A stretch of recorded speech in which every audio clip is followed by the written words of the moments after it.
यिनी भूत भुल्ला बल्ल थाहा हुन्छ मैले खुबै राम्रा मुखले लौ बाबु यसो गरम भन्दाखेरि कहिले पनि भएन है तिमीहरूलाई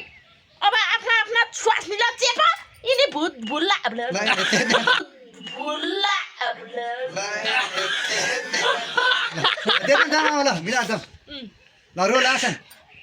यो त सुटिङ ए सरजी के छ खबर छैन कन्टेन्ट त बनिहाल्यो अगाडि टायर गएर के हो त होइन टायरै गाए पनि चारजना हुँदाखेरि कस्तो कुरा हो यो यहाँ तल थियो त्यही टायर हो त्यहाँ थियो त्यही टायर ल मान्छेलाई परेको पिर पनि देखासिकी हुन्छ र यही पिर पर्यो भनेर कसैले देखाएर हिँड्न सक्छ र